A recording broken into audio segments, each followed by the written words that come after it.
Imagine this. You walk into the office and everybody's in panic mode. An enterprise application is down and the messages start flooding in. It must be the network. Even the application team jumps in and says, maybe it's a firewall issue, a network block somewhere. But as managers, we've seen this movie before. The moment something breaks, the network becomes the villain.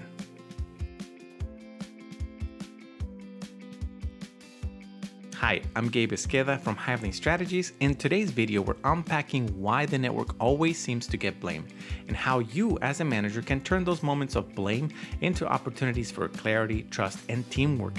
We'll look at this through Peter Drucker's timeless management lens and the modern site reliability engineer mindset that replaces blame with learning. Let me tell you about something that happened recently. At one of the organizations I support, users began reporting that a critical enterprise application was completely down. The first reaction, it's the network. Even the application owners were convinced that a firewall rule or an access list was blocking something important. So my team and I began checking, line by line, firewall policies clean, routing stable, latency normal. Eventually, it was discovered that the problem wasn't the network at all. The database behind the application had become corrupted. It wasn't the network block, it was a software issue. So why does this happen? Why is the network always the first suspect? First, because it's invisible. Users can't see their laptops, their apps, even their email. But the network, it's everywhere and nowhere at once. A silent system that only gets attention when something breaks. Second, pattern bias. Most people have experienced a real network issue before. So when anything stops working, their brain says, I've seen this, it must be that again. And third, ownership. The network team often owns connectivity. So even if the issue isn't theirs, the perception is that they are responsible for making things connect again. Peter Drucker once said, the most important thing in communication is hearing what isn't said. When people say, it's the network, what they're really saying is, I don't understand what's wrong, but I need someone to fix it. Your job as a manager is to hear that and lead with empathy, not ego. Here's the truth. Many problems look like network issues but aren't. It could be DNS not resolving properly, it could be an application latency issue, a database timeout, a misconfigured endpoint. Think of it this way, the network is the highway, but not every traffic jam is caused by the road. Sometimes it's a bad driver or a car that broke down.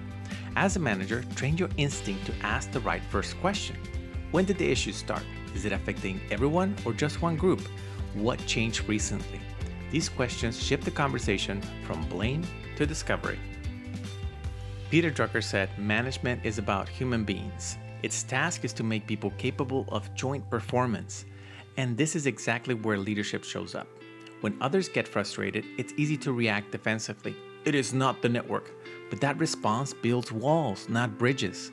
A great manager protects their team and it helps others find clarity. Instead of deflecting blame, redirect it towards understanding. You might say, I'm not seeing any network blocks or packet loss on the network side yet. Let's walk through what that application is doing together.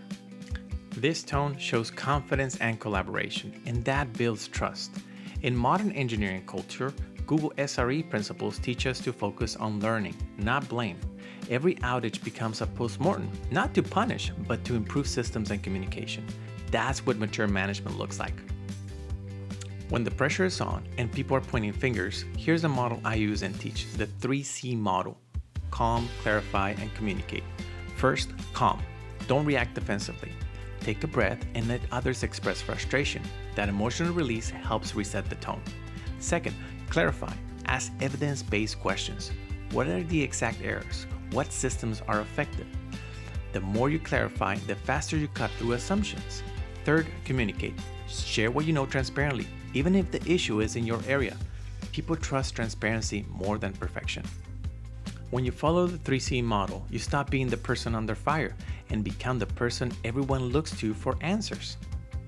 So the next time somebody says, it's the network, take a breath, stay curious, and lead with clarity. If you found this helpful, give it a thumbs up. It really helps others find the content. And if you haven't already, hit subscribe and turn on notifications so you don't miss the next leadership insight. I'd also love to hear from you. Have you dealt with a big outage or a false alarm? Share your story in the comments. Your lessons could help another manager out there. I'm Gabe with Hivelink Strategies, where we unite vision and ignite success. See you in the next one.